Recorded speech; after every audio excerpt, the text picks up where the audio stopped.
Hello guys, this is your friend and we are back with a new fanfic. Which is what if Minato sealed all of Kurama and Kushina raised as a true Uzumaki Part 1. And if you enjoy this fanfic then please press the like button and subscribe to my channel for more fanfic like this. And now let's start the fanfic. Bloodline of Uzumaki.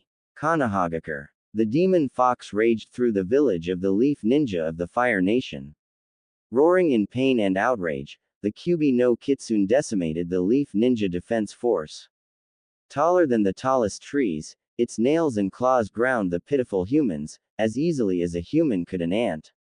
It never bothered to even try eating those it killed, since even a handful of these insignificant creatures would be nothing more than a palate cleanser.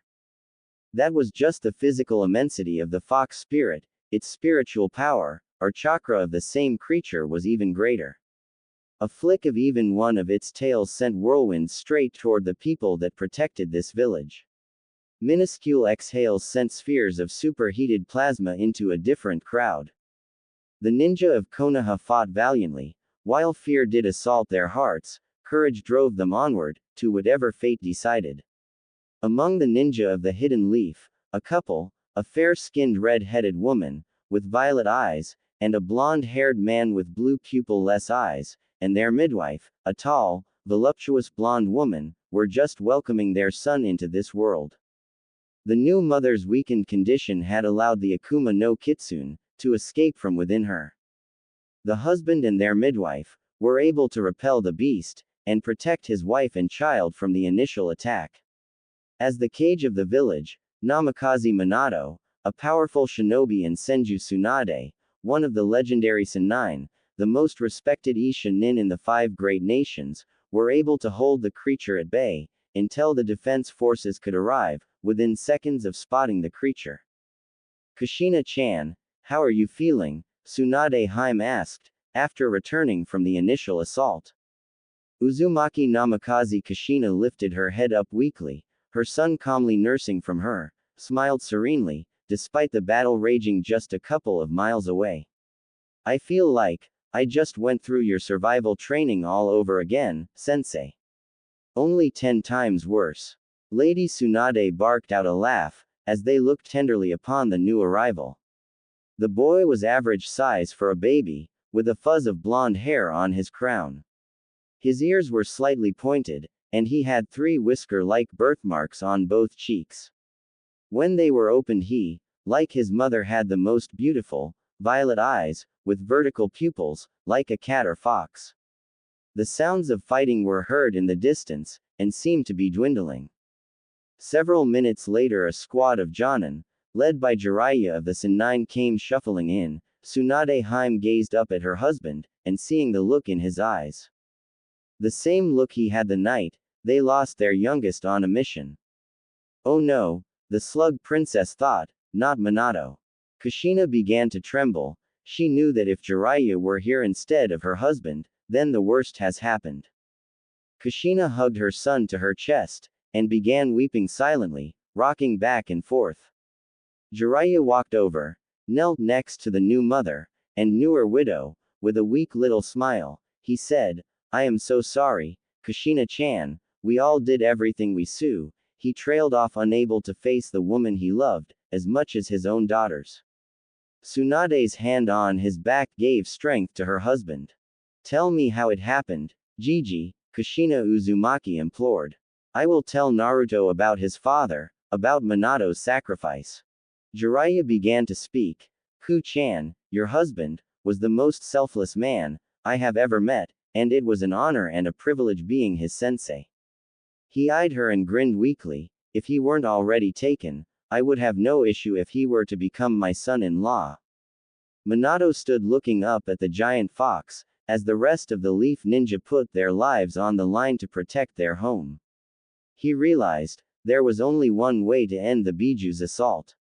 He bellowed to me, Jiraiya-sensei, please summon Gamabunta. I need him to hold the Kyubi in place for a few seconds.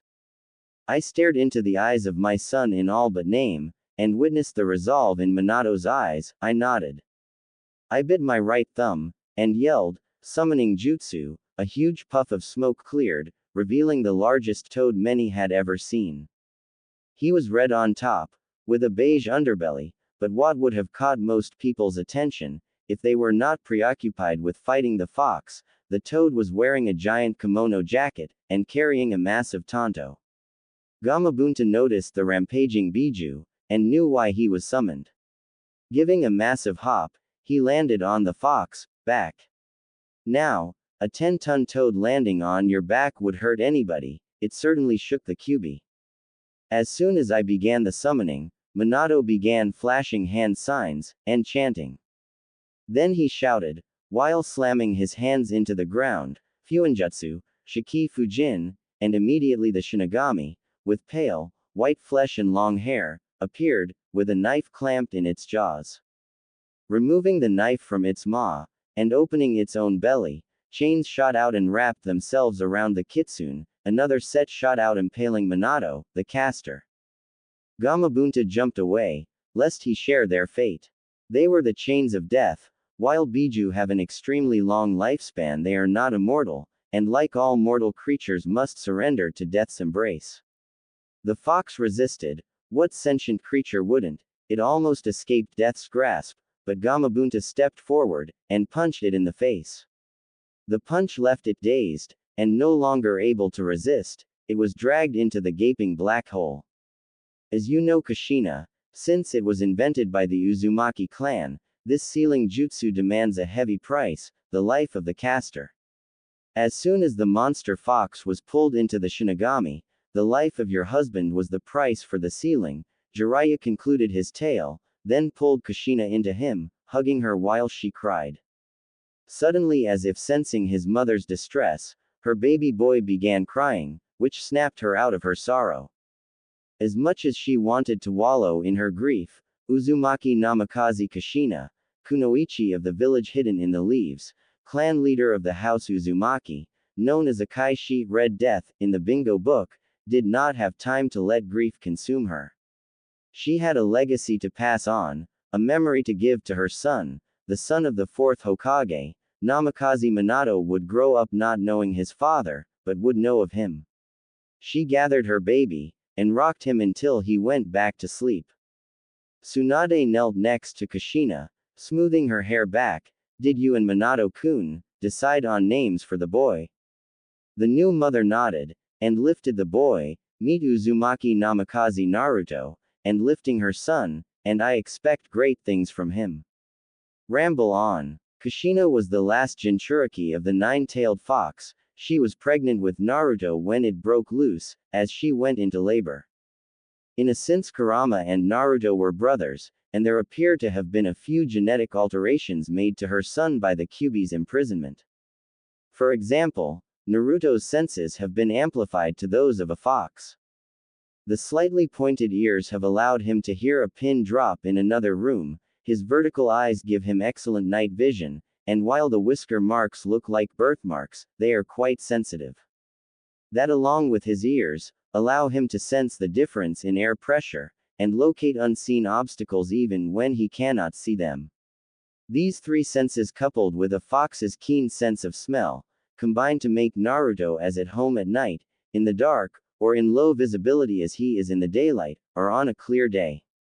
Unlike most children, Naruto was never afraid of the dark, and had an excellent sense of direction. Times were tough for the Uzumaki, the first 3 years after the attack, but with help from the Senju, the Inuzuka, Hyuga Hitomi and Uchiha Makoto, things did not stay bleak for long.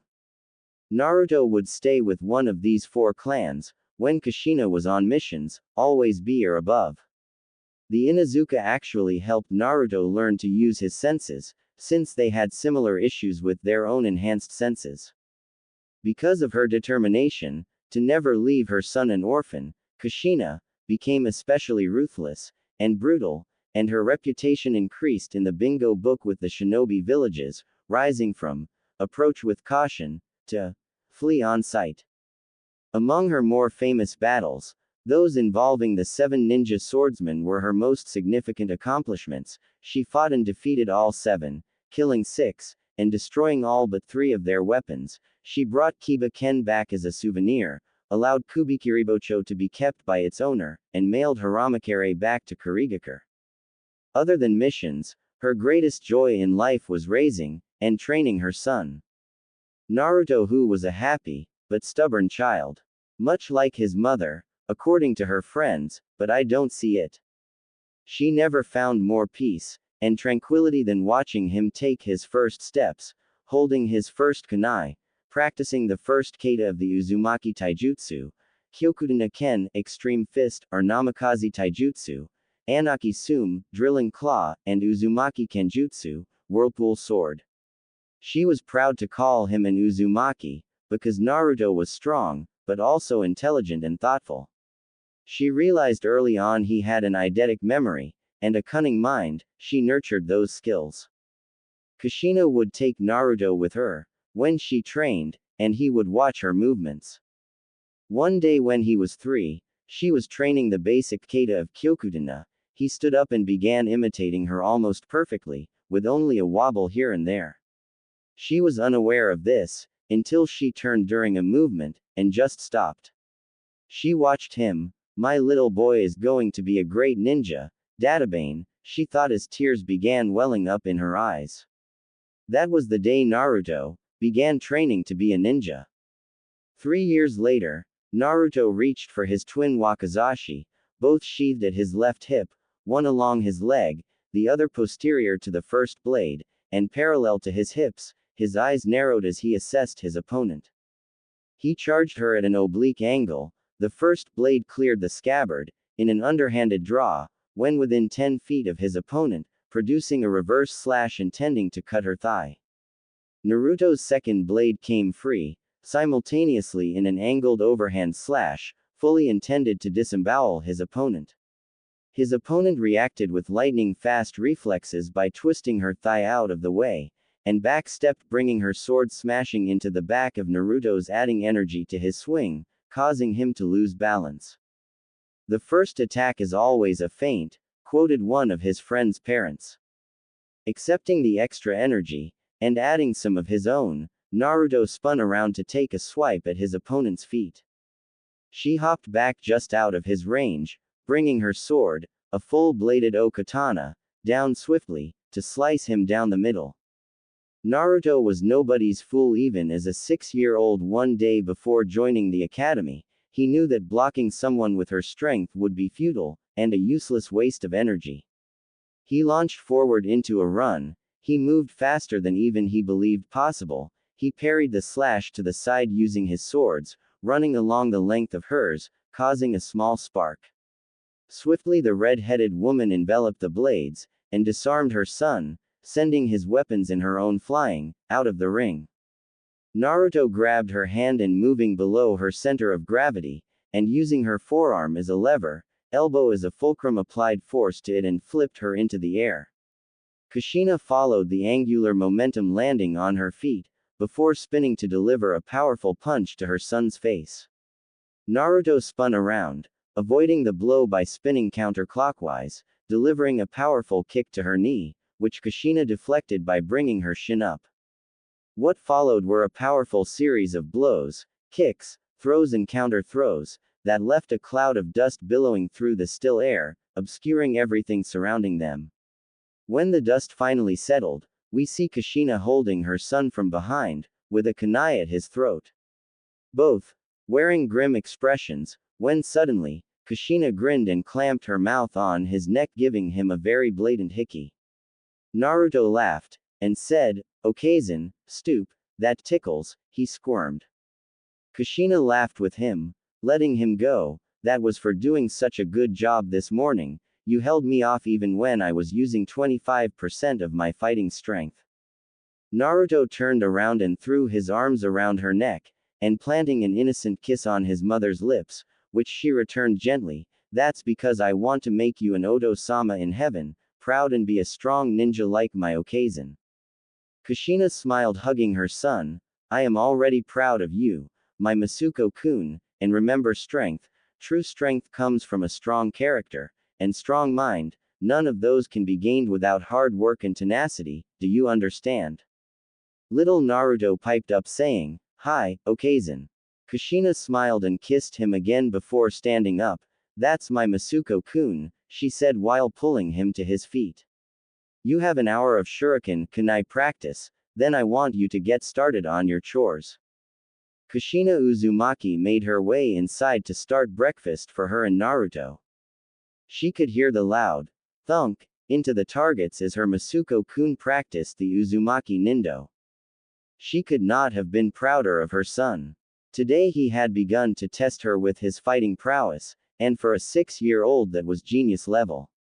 It was true she was only using a quarter of her skill, yet that was enough to subdue any Chunin level ninja. It had been a purely physical challenge today, no ninjutsu, kai or even chakra enhancement was allowed by either of them. Still, for him to manage to hold her off at 6, even if she did eventually overcome him, was breathtaking for a mother, and promising as an Uzumaki. The Uzumaki are a powerful clan, often called Biju without tails, because of their massive chakra coils. They were naturally talented in fuinjutsu and kenjutsu, able to read and understand seals with no instruction, and pick up sword techniques after a single demonstration. Of course, a true Uzumaki did not let their natural talents go to their head. They may be able to read and figure out seals instinctively, but still needed to start training at the beginner level. True Uzumaki also trained like dogs in kenjutsu and taijutsu to be considered true masters by other Uzumaki. Kushina Uzumaki would do her best to instill the concept of hard work and persistence over talent and privilege, that many of the clans of Konohagakure espoused. Another name many people associate with Uzumaki is immortals, because of their long life, many reaching their 200th birthday, attributed because of an incredible life force, they called Kai. The Uzumaki Kekkei Genkei, Kiko, is the ability to harness and manipulate Kai. They are extremely resistant to diseases and most poisons. With godly endurance, they could bounce back from injuries that would leave most people crippled. All of that was without training of any kind in Kiko. A master of Kiko may use Kai to make organ functions more efficient and resilient, enhancing their healing abilities so well they can regenerate missing limbs or organs, even brain cells can heal. Naruto finished his training and his morning chores before entering the kitchen and washing his hands. He had a basket full of eggs, and some vegetables from the garden. Here, Okazan, I get these from the chickens, and the veggies looked ripe. Kushina smiled, arigato, Masuko-kun, that saves me a little time today. She looked at her son appraising ly, are you ready to start school tomorrow? Naruto smiled back, you're welcome, then nodded his head excitedly, I am totally ready, Dadbeo, it'll be interesting to compare myself to other kids and see how I measure up. His mother just grinned before admonishing him, remember it's not a competition, the other students you'll be competing against, once you graduate, could very well wind up on your team, Ttebeo. Her son nodded his head, I know, Okazan, but healthy competition weeds out the lazy, because those same students could end up on my team and get me killed. Kushina was silent as she listened to her 6-year-old's reasoning. What he said was true, there were many cases where a genin team would die, because its members wound up skating through the academy. Whether they attended for glory, power, or were fangirls for certain clans. Which was why a few jonin began implementing their own tests to determine if they were truly ready to be shinobi. That's true, Masuko-kun, a healthy rivalry may be a good way to screen out those attending for the wrong reasons. Just don't forget that after all is said and done, we're all members of the same village. Some nights, mother and son usually like to practice sensory training, playing tag as well as hide and seek in the dark. These games trained both of them to use senses other than sight, such as Naruto's fox senses and Kushina's sensory abilities, and trained them in stealth. They decided to skip such training tonight, since Naruto would be starting at the Ninja Academy in the morning. As Kushina tucked her greatest treasure into bed that night, she suddenly felt tears welling up inside her. You would be so proud of him, Minato-kun, he is a good, strong boy, and an even greater son. She leaned down to kiss her already sleeping son on the forehead. She gave him one last look of love, before darkening the room and leaving. The first day, Naruto's alarm blared, shocking him out of his dreams. He jumped out of bed and was on his feet in seconds. His Okazen taught him to never linger in bed. Naruto began doing stretches to awaken his sleeping muscles, before stepping out of his fox pajamas, and into his training gear. He completed a few warm-up exercises, to prevent muscle cramping. Naruto jogged from his room to the door leading to the garden. He looked over seeing his mother already going through her training. Eyes blindfolded, kunai in hand, surrounded by several disc catapults attached to timers, set at different intervals. Naruto could feel her kai as it extended her senses, to encompass everything in the yard, including him. The catapults would sling discs made of clay in different directions, in random patterns thanks to the timers connected to them. Each catapult went off separately, and the clay discs flew out in an uneven pattern. Using skill and years of experience, Naruto's mom flung the kunai, every which way. Her entire body moving as one as the kunai intersected the discs in space and time. By this time, Naruto reached his training grounds on the Uzumaki, Namikaze estate, one which consisted of a gravel floor, a 6-foot-tall horizontal bar in the center, with a plank of oak the same height and at right angles to the horizontal. He dropped to the gravel floor, with closed fists and began 5 minutes worth of push-ups, before rolling on his back to begin crunches, flutter kicks, bicycle kicks, whale tails, and finally sit-ups. Each exercise was 5 minutes long, and conducted at 2 repetitions per second. Naruto kick flipped to a standing position. I'll do a light workout today, I don't wanna be too tired for my first day of school, he thought, and activated the resistance seals on his limbs and torso. He kept it at level 1, which meant gravity equal to his own body weight, and 1.5 times the atmospheric pressure on his 6-year-old body. He vaults up to the horizontal bar, wrists facing away from him, and began doing pull-ups for 5 minutes, before inverting his wrists to face himself and did the same number of chin-ups. After completing those reps, he started swinging back and forth, gaining momentum until he was upside down, where he began moving sideways toward the wooden plank. The wooden plank was squared off, and just wide enough for him to curl the first knuckle of his fingers around it to strengthen his grip, and harden them into weapons. Naruto started out using the wide gripping fingers of the dragon's paw, then altering his grip by first closing the 4 fingers together to become the tiger's claw, then curling the ring and pinky fingers closed into the eagle talons, before tucking and pushing off against the plank, somersaulted to the floor. Naruto began a series of kata from the Uzumaki Kyokudan Ken, 2, and Namikaze Anaki Sum, 3, taijutsu to begin cooling down. After completing his morning workout and noticed his mother was absent from the yard, he returned to his room before heading to take a shower. Naruto donned an orange tiger-striped long-sleeved shirt, horizontal stripes down the front panel, vertical stripes down the sleeves and back side, with the scarlet-red Uzumaki swirl on the back, and the sunset orange Namikaze cyclone on the front. He also wore tiger-striped cargo pants, in the same pattern as the shirt, with black shinobi sandals. A tiger-striped boonie hat and black ninja utility belt for his ninja tools. He came down quickly just as his Okazen, Kushina Uzumaki, was setting a breakfast of steamed rice, miso ramen soup, and grilled fish on the table.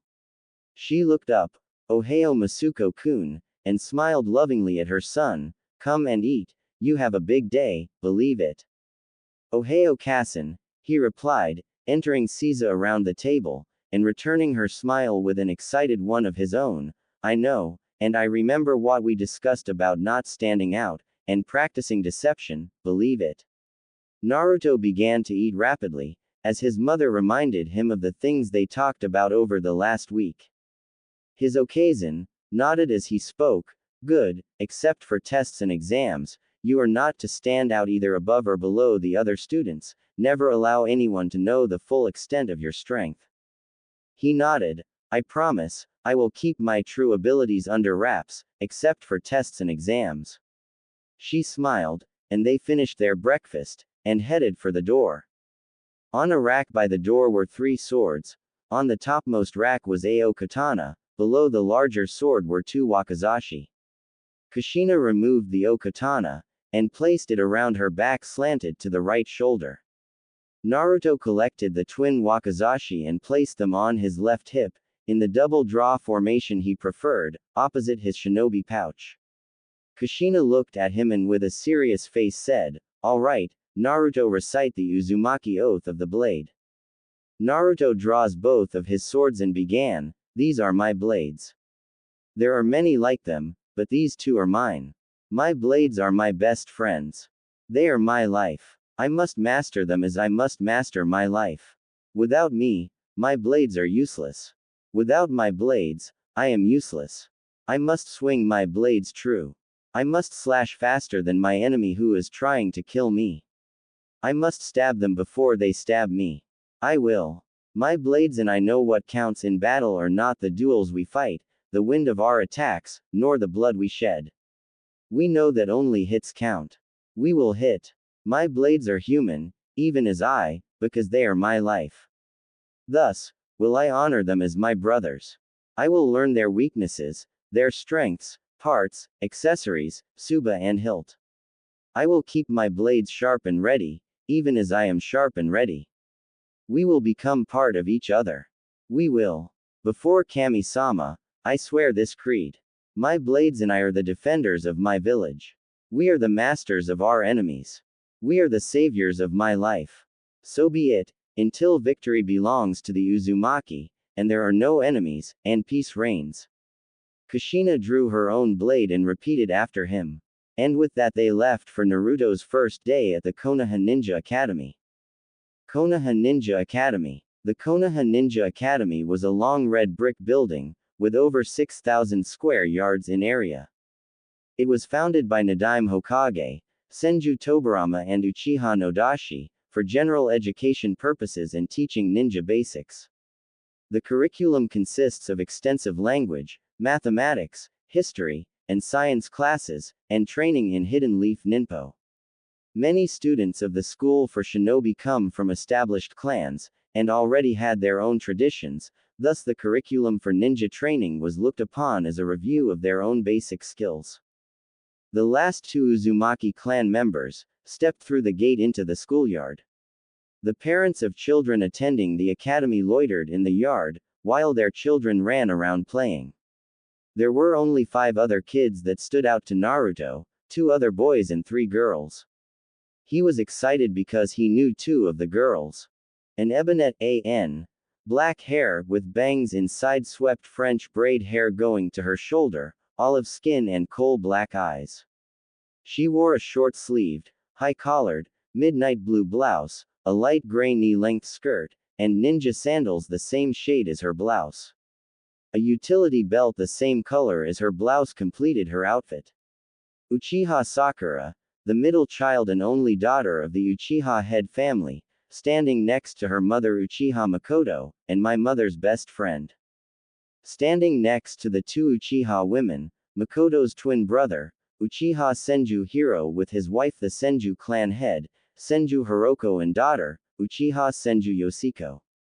Yoshiko was the spitting image of her grandmother, Gadaime Hokage, Senju Tsunade, with the white hair of Jiraiya her grandfather in twin braids to her waist, with the dark eyes and olive skin of her father's clan. Yoshi-chan wore her usual attire consisting of a gray leopard-patterned short shirt kimono and matching pants, under which she wears mesh armor visible at her wrists and ankles.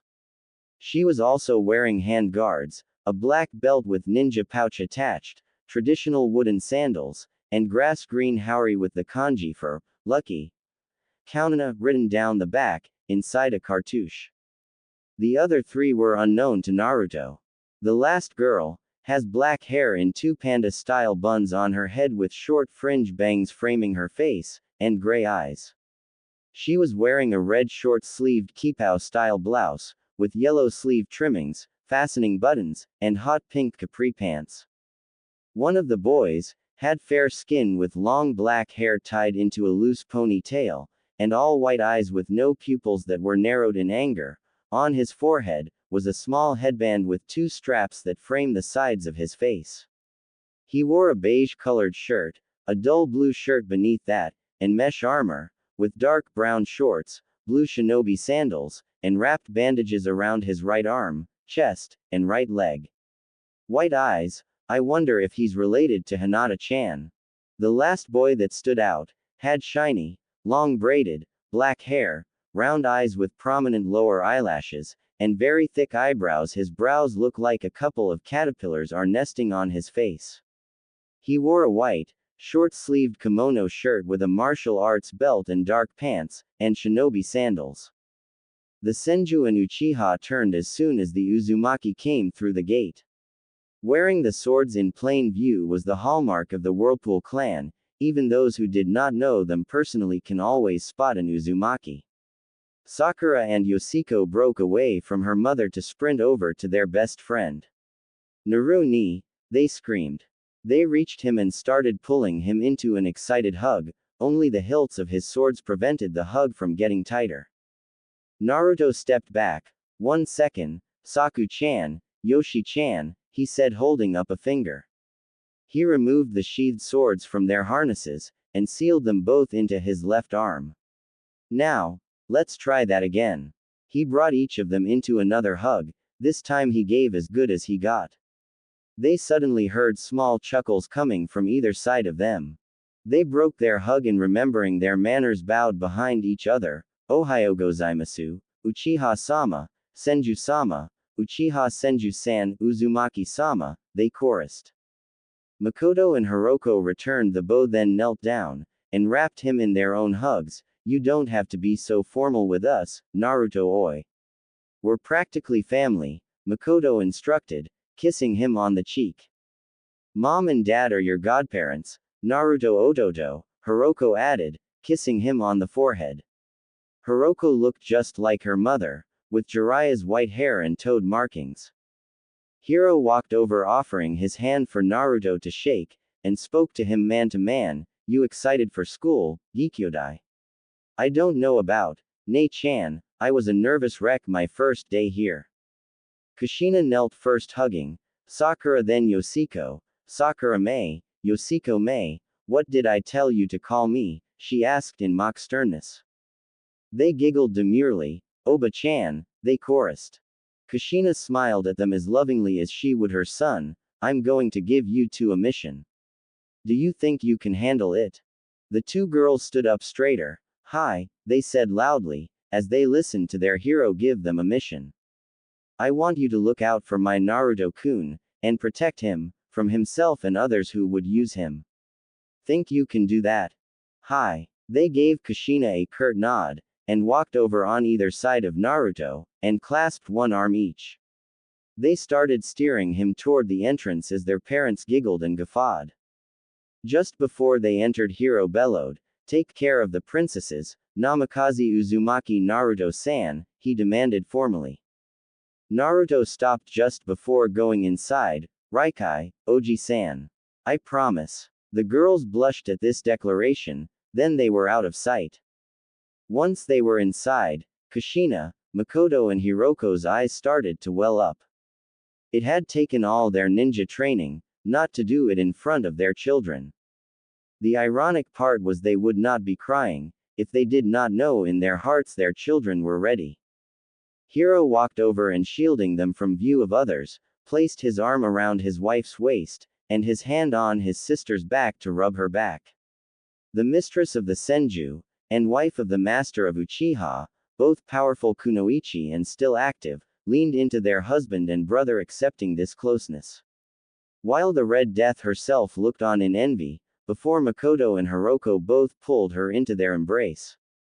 In the classroom. Upon entering the classroom, through the sliding door, the trio looked around at their surroundings. The classroom was 20 by 30 by 15 feet square. There were 7 desks, rising steadily into the back, with each desk capable of seating 3 people. The walls were painted a bland beige, and far wall held a bank of windows reaching from the front to the back.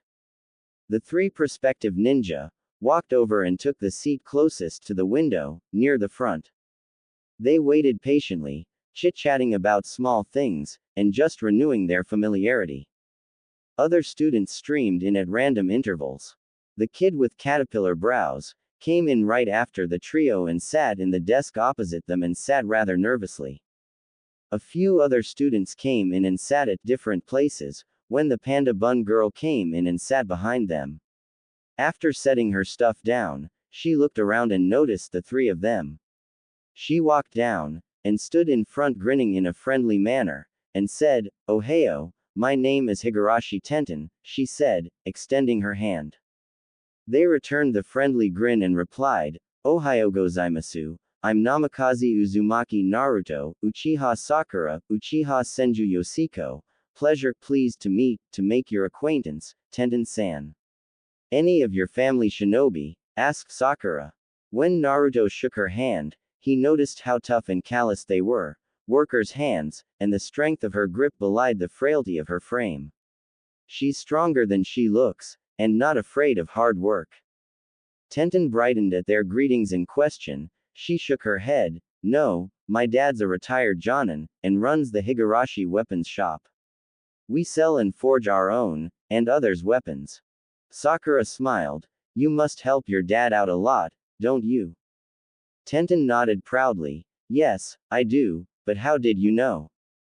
"Your hands remind me of the weaponsmith, and other hard-working personnel on the Uchiha estate," Sakura observed. "That's really cool. It probably means getting palm strikes from you in taijutsu is really going to hurt," she added with a shudder. Tenten was wide-eyed, but try as she might she could not extract any type of ridicule or haughtiness from the Uchiha. Naruto knew that none would be forthcoming, because Sakura was unlike most Uchiha, from her father Fugaku, to her 5-year-old brother Sasuke, excluding her 5 years older brother Itachi, and mother, she was gracious with others. "You think my hands are cool for being rough?" Tenten asked, in astonishment. "Anybody who shakes hands with me has always made fun of them. My Oba-san calls them man hands." Sakura only smiled and nodded, before adding, "Maybe if you were going into another profession, like weaving or knitting or something, but for a kunoichi they're just a start. My mom and aunt's hands are rougher than yours, and they're powerful kunoichi." Tenten's smile could have lit up a new moon night sky. She suddenly lurched forward and hugged Sakura. "Thank you, thank you, thank you," she cried. "I have been made fun of for not being a girly girl, that I thought I would never make any friends." At this Naruto spoke up. "You came over here, and stuck out your hand to shake thinking we might make fun of you." Tenten looked at him and quietly nodded. Wow, that takes some guts. You came over here hoping for the best, but ready for the worst. When we graduate in 6 years, if I don't get on a team with these two, then I hope it's with you, Tenten-chan." At that, Tenten blushed mightily, and smirked demurely his statement. During the time these four were talking, the rest of the class had assembled. The male Hyuga had entered, marching into the 7th and last desk on the last rise, and sat on the side facing the windows. There was a tone causing Tenten to rush back to her seat. The door slid open, and one of the most beautiful women Naruto has ever seen walked into the classroom. Only his mom, Makoto Oba-san, Hiroko Ne-san, Sakura-chan and Yoshi-chan rivaled her exquisite form. She had fair skin and slender build. She had long, black, untamed hair, reaching her upper back, and very unique eyes that are red in color, with an additional ring in them. She wore makeup consisting of red lipstick and purple eyeshadow. She wore the standard Chunin Konoha shinobi outfit, with a flak jacket, and a simple sleeveless red outfit underneath it. She stood in front of the classroom, looking at them with cool reason. She gave them all a thin smile that melted the hearts of all the boys, causing the girls to groan. "Ohio gozaimasu, class, my name is Yuahi Kuranai, I will be your sensei while you go through the academy." 3 years ago, The second year of the academy introduced the Shorai no Ninja to their elemental affinities. The second day of that year, Yuahi-sensei brought in chakra paper. Alright class, let us review what we went over yesterday about elemental affinities. For some reason Yuhi-sensei had the most attentive students in the academy, though she never knew why. The results from last year showed she had the highest average scores of all the classes that year. Can anybody tell me what the main elemental affinities may be? She asked. Several hands shot up.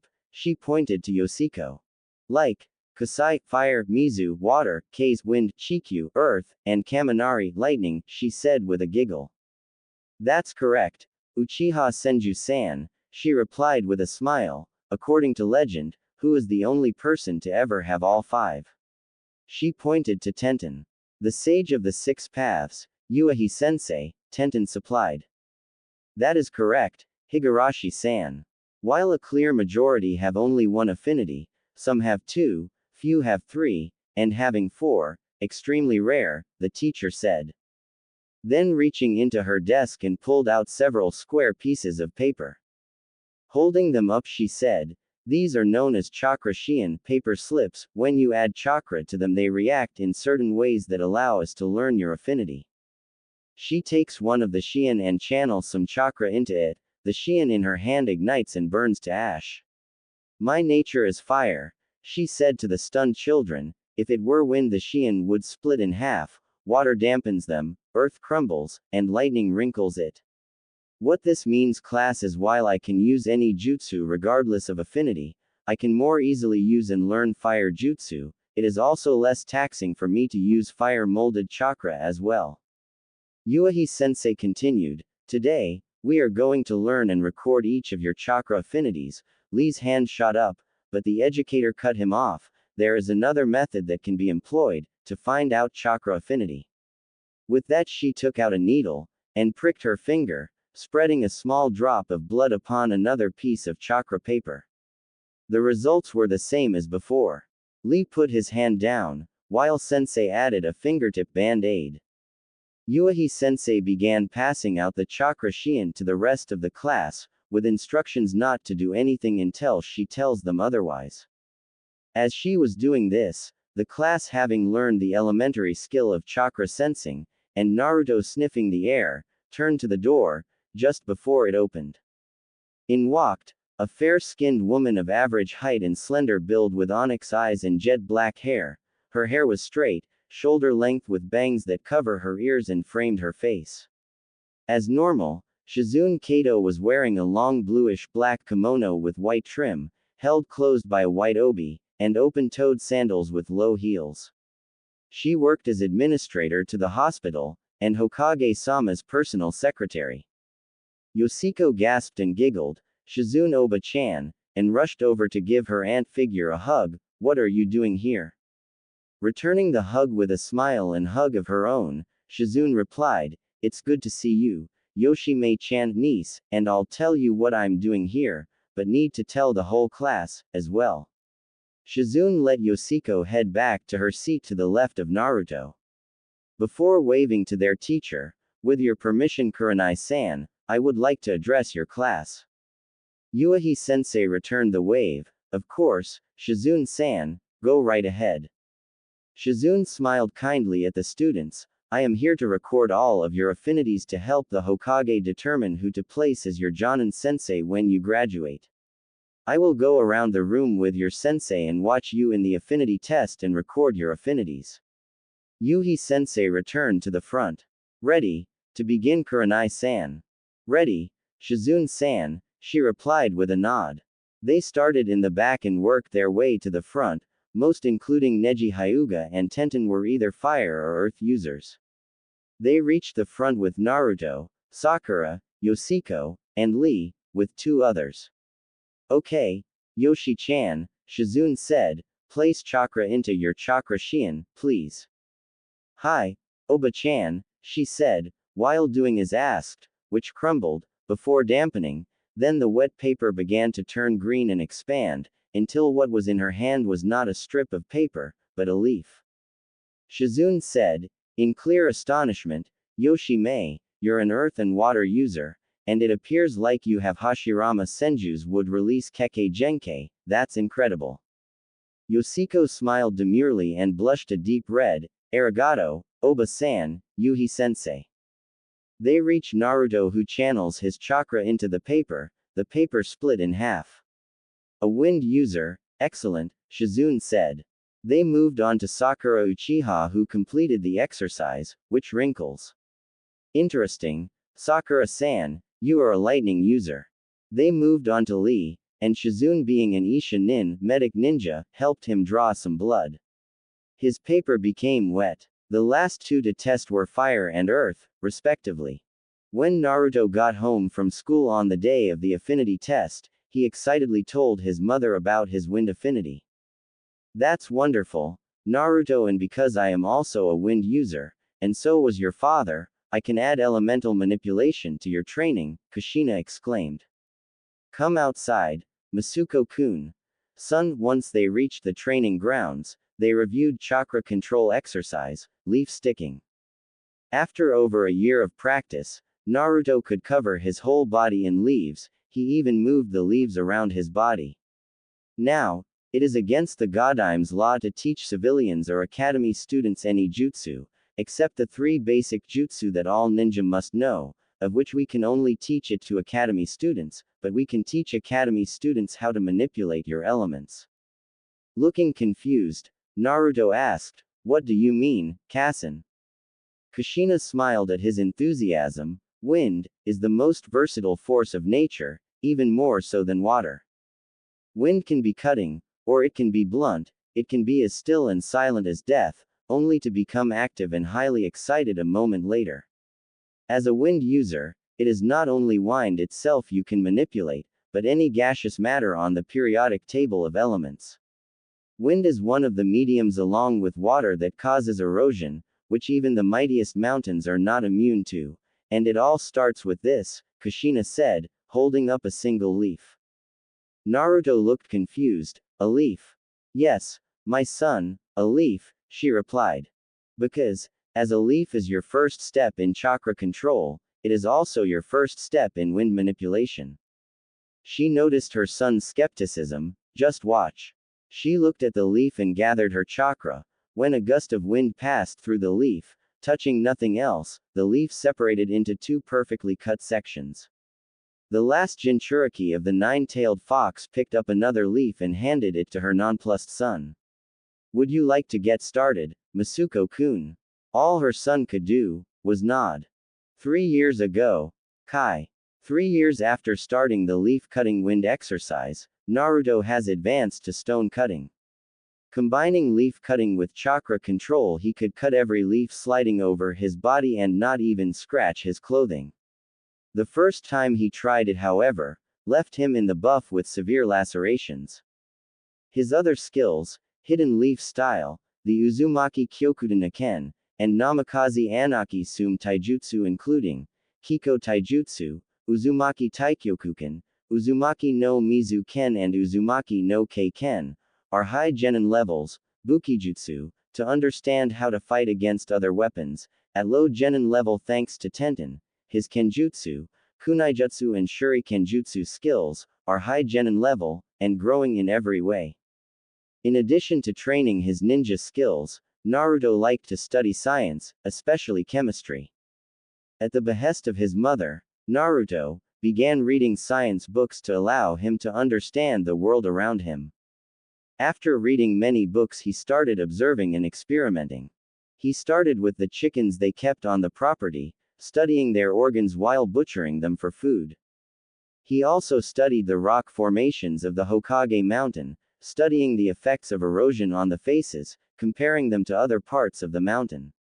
His favorite subject by far to study is chemistry, and using chemistry was able to invent several compounds that he has learned to incorporate into his ninja arsenal, to help supplement his mother's income, and be of service to the village.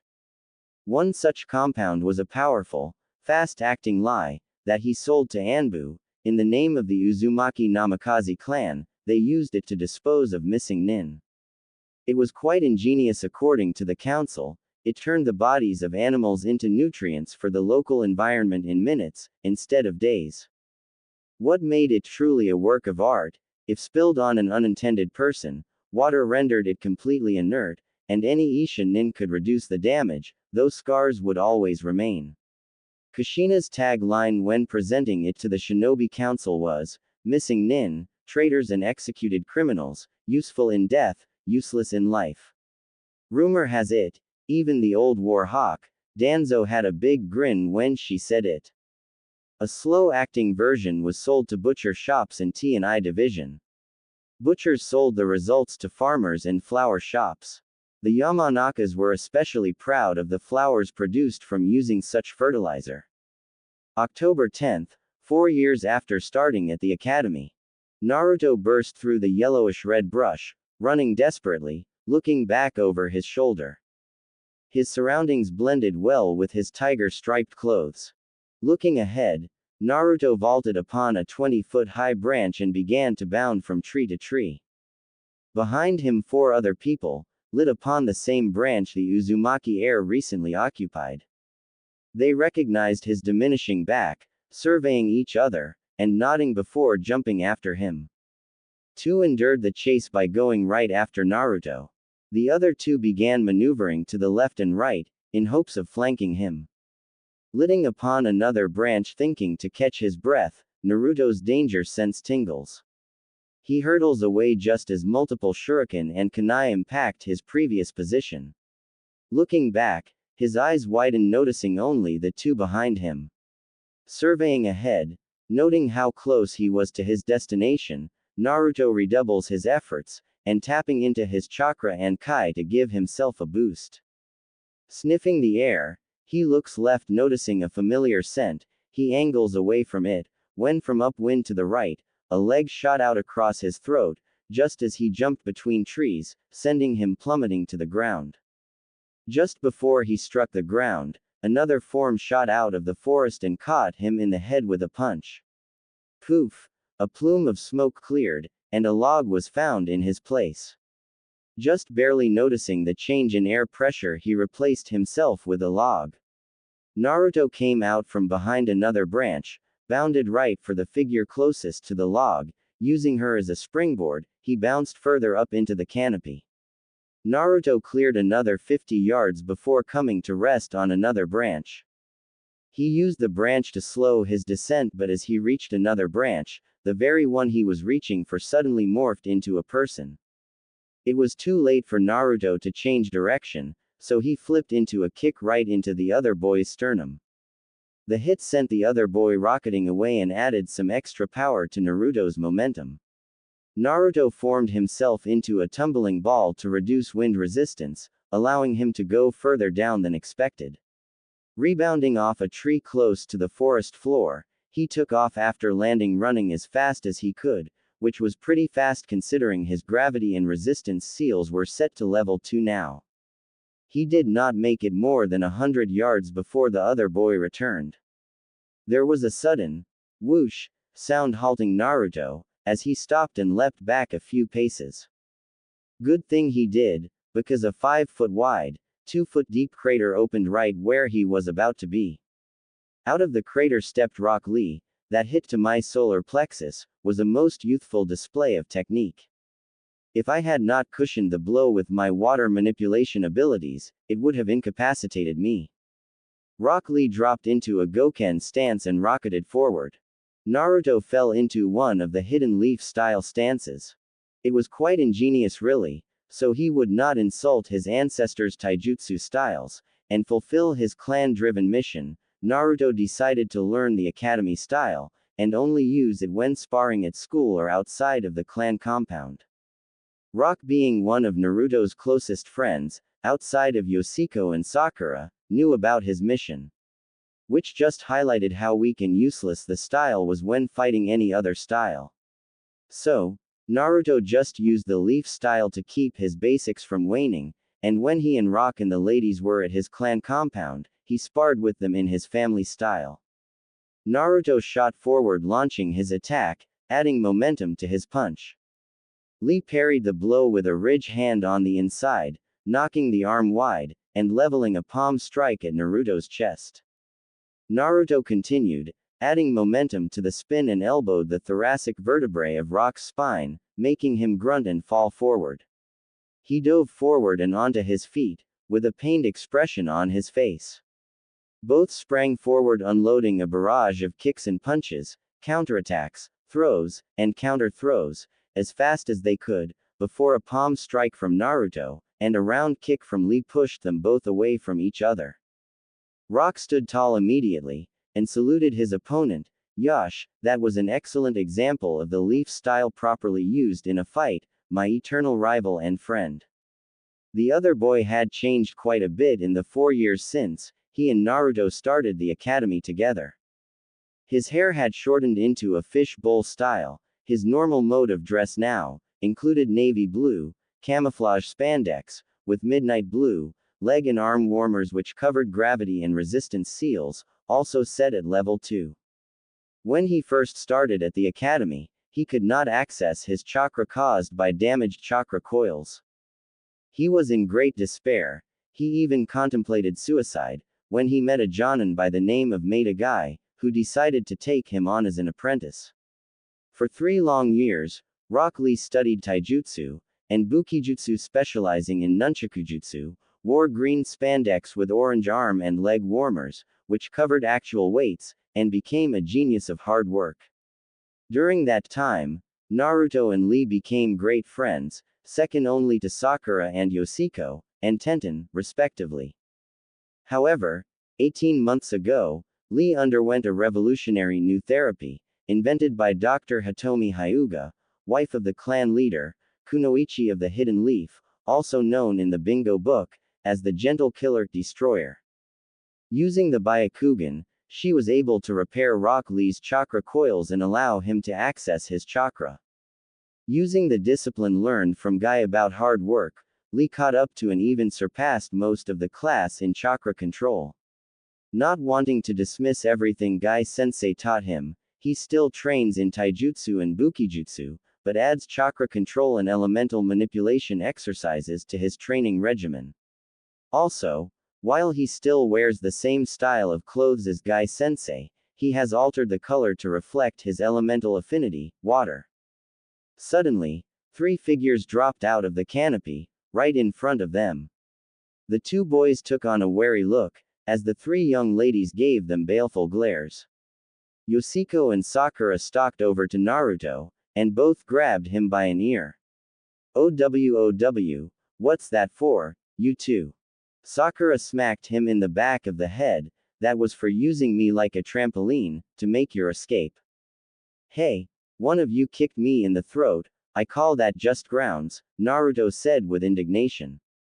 Both girls widened their eyes, then lowered them, before Yoshiko lifted her head into an evil grin. You're right, Naruto-kun, come here. She took his face in his hands, bringing it closer to her own. Naruto was suddenly red-faced. As their faces came closer, his eyes closed as he got near her lips. When suddenly she switched low and kissed his throat where an angry red welt existed. There I kissed it and made it all better. Over near the trees, they could hear Tenten chewing out her best friend. Lee was hanging his head, looking dejected and accepting her verbal beatdown. After coming to the end of her tirade, she pulled him into a hug, and darted a kiss on his cheek. Then taking his hand in hers, Tenten gave the other 3 academy students a wave, before she took to the trees, pulling Lee with her. Seeing the others leave, Naruto took off the missing nin forehead protector. The game of Catch the Nuke Nin, also known as Ninja Tag, a game invented for aspiring shinobi, was over for now. The missing nin it wore a headband with the symbol nin with a scratch through it, since most nuke nin wear similar headbands with their village symbol scratched out. The other participants used any means short of lethal to capture or tag the missing nin. Naruto looked at the sun and noticing the time, said, "Oh hey, Sakura, you and me gotta get home. We better get a move on if we want to get ready for later. Your Okazen and my Okazen are away on a mission." Naruto unsealed his blades. The 2 wakizashi, long since replaced by twin tsurugi still on his left hip and strapped them on, connecting them by a buckle with the Uzumaki Namikaze crest emblazoned upon it. Sakura crossed her arms, looking away in mock indignation. I know that, which is why I'm going to be staying at the Senju estate this weekend, to get ready. Okazen told me and Sasuke Imoto to stay at Yoshi-chan's this weekend. Naruto smiled. Then I'll escort you two to your destination, then go get ready myself, he said in excitement. It's so cool having my birthday on a holiday, it's like a village-wide party just for you. His eyes clouded for a moment, even though I know it's not for me, but for my Odo-sama and his sacrifice. The two girls walked over to him and placed their arms through his. Come on, Naru-kun, take us home and get back, we'll have a party just for you. They walked off arm in arm. October 10th, 7 p.m., Uchiha Estate. The Uchiha along with the Senju are the founding clans of the Hidden Leaf Village. Though none of them have held the office of Hokage, they have acted as the police force for the village. Using their clan's Kekkei Genkei, the Sharingan, they have become respected, feared, and loathed, due to some members of the clan's propensity for stealing jutsu. Under the leadership of Uchiha Fugaku, along with his wife Makoto, the Uchiha, unbeknownst to her, have begun plotting a coup d'état to overthrow the fifth Hokage and her administration. Not all Uchiha were in on the coup, namely Fugaku's wife and children, and cousin Shisui, so to pull it off successfully he decided to begin at midnight, the night of the Kyubi festival, tonight. As fortune would have it, his eldest son Itachi, nephew Shisui, and Makoto, had been sent away on a mission for Anbu, stationed with the guardians of the daimyo, and aiding in an escort mission for the shrine maidens, in that order. Out of nowhere, Uchiha Itachi appears in front of his father, his mission now beginning. 2 weeks ago, fortune had nothing to do with it. Uchiha Shisui found out about the coup, and informed Makoto of the plot, yet by the time that happened, it was too late to stop. Therefore, he and Makoto went to the Hokage, and informed Tsunade of everything they knew about the plot, and with tears in her eyes, and shame in his, swore on the lives of Makoto's children, they knew nothing about it, until it was too late. It was fortunate, Itachi was in the Hokage's office when his mother and cousin came in, because he heard everything his traitorous father was plotting, and for once he broke his iron discipline. There was no love lost between Itachi and his father, that was for damn sure, but he never thought Fugaku would be so ambitious, as to put the entire clan, and the village in jeopardy. Itachi was shaking with rage, and doing everything in his power to remain still. It did not work, because Tsunade and his family felt his killing intent, even if while trying to mask it. Raven, front and center, the Hokage snapped, the rest of you, get out. The other 3 Anbu guards left, quick and silent as shadows. He was there, before she closed her mouth. Remove your mask, she ordered. He did. Makoto gasped, Itachi. Shisui's eyes widened, Itoko. Tsunade held up a hand, forestalling their dialogue. I take it, you disapprove of your father's plot. Yes, Hokage-sama, I do. The village is more important than any single clan, even a founding member, he said, letting passion enter his voice. Tsunade studied him to determine if he was acting or being truthful. She decided to test him. So, what do you think should be done to thwart this insurrection, shinobi? Itachi considered the carpet as he pondered, trying to come up with the best resolution for everybody. Then he came to the only answer that would cause the least amount of harm to the village. He surveyed his family members, the resolution wide in his eyes, yet he could not say it out loud.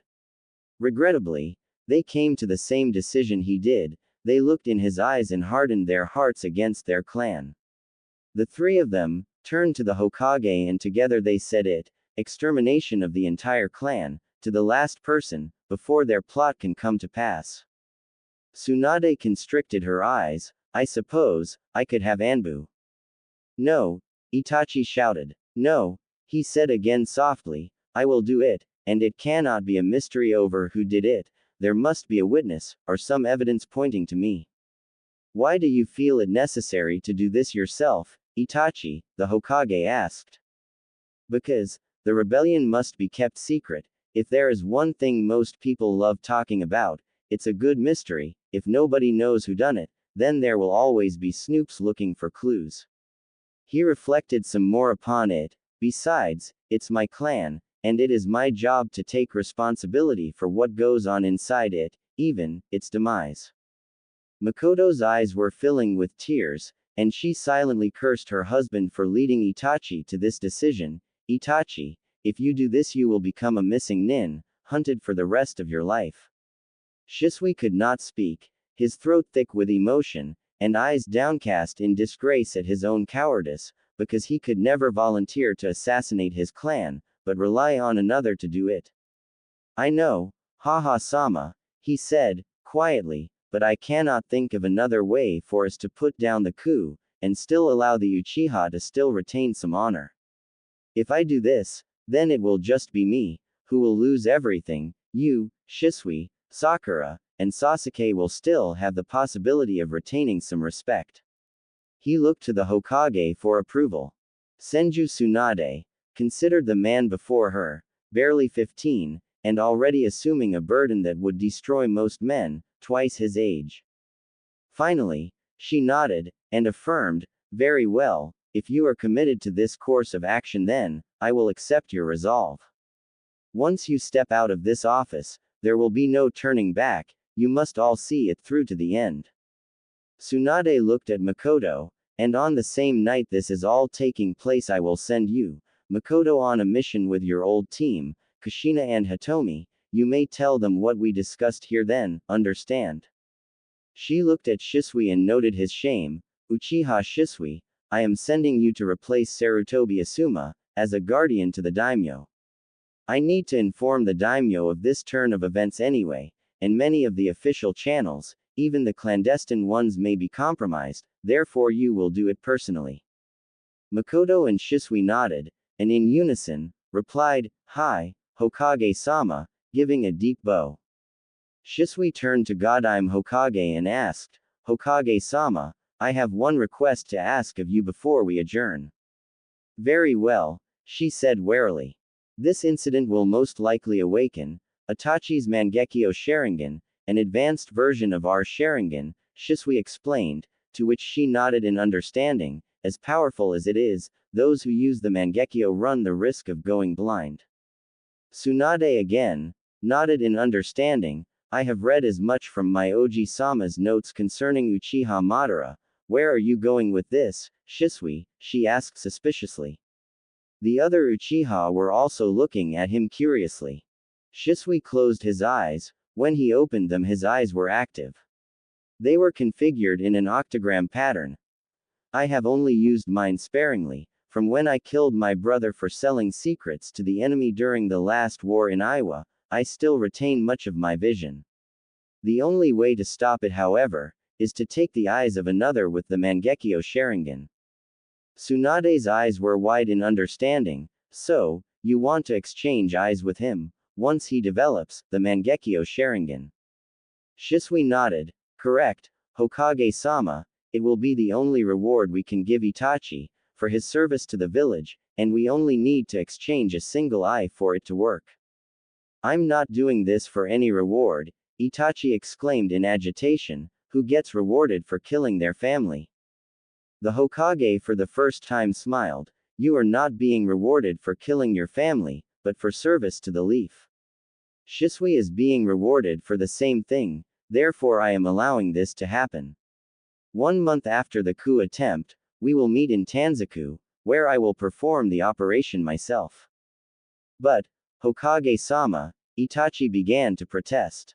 I happen to agree with Tsunade-sama on this, Masuko-kun, Makoto chimed in. You need to get something tangible out of this, or you might come to resent the hidden leaf, and turn against it.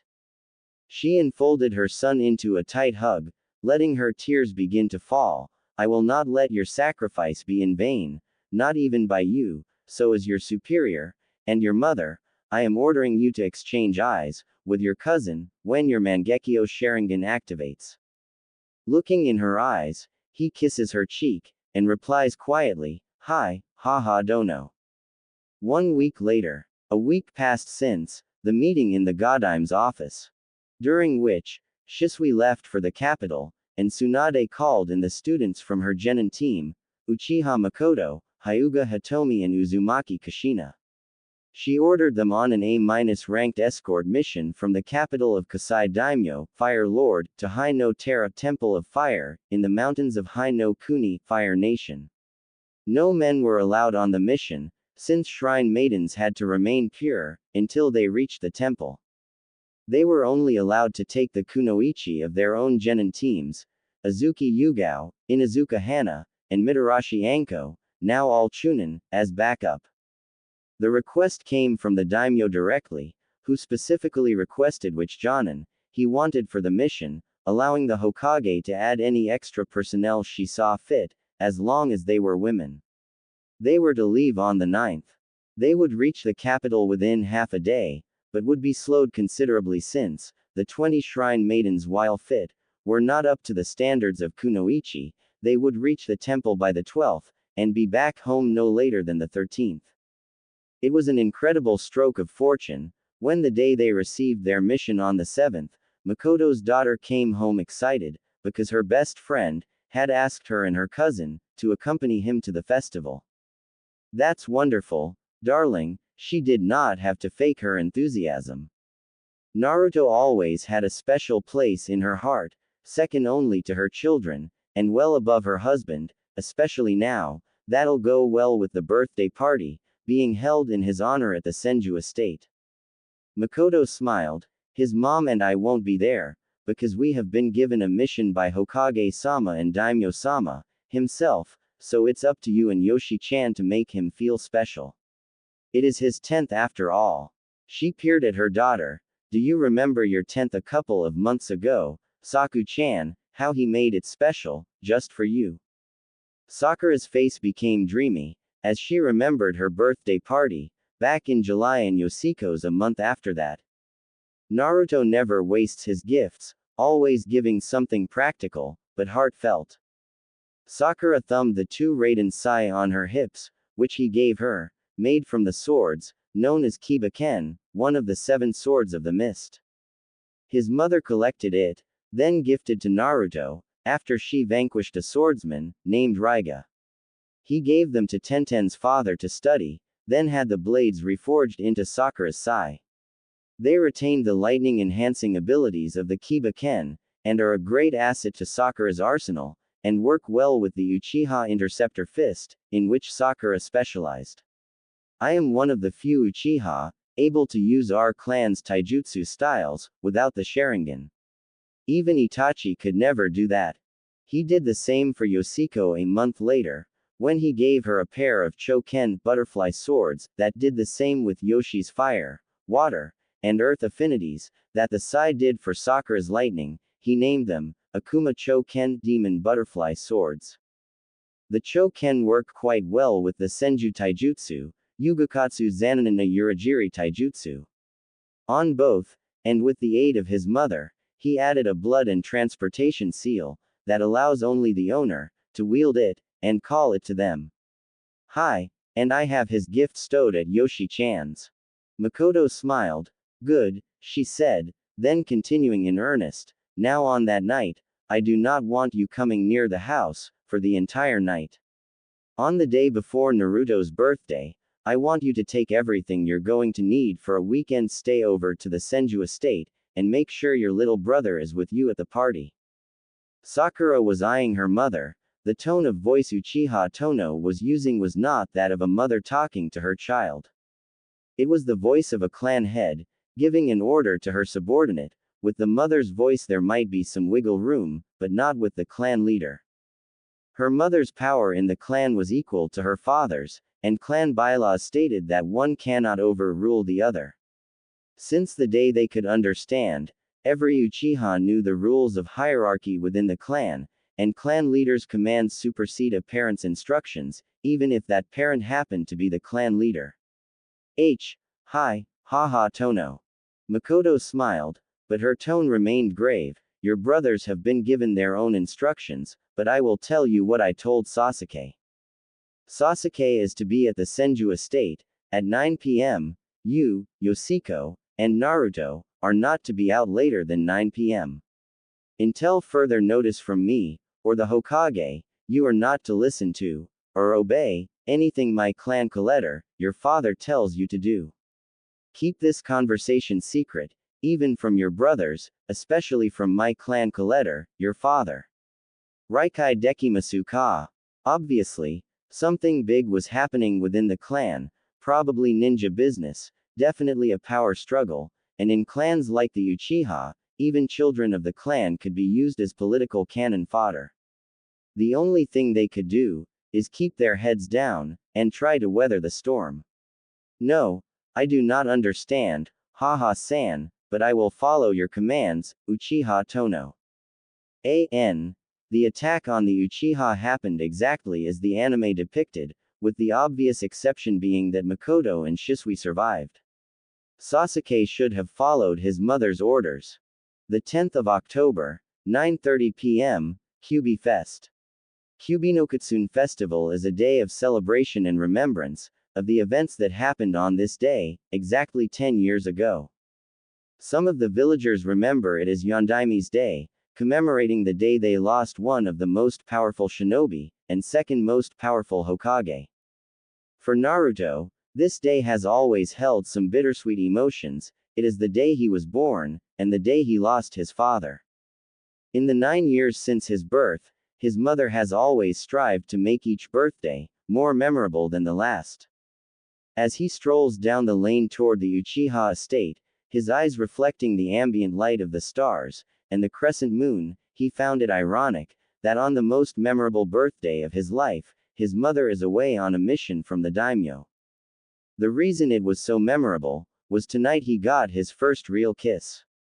They have kissed him before, but tonight they were able to slip away from the adults, found a secluded spot and commenced kissing.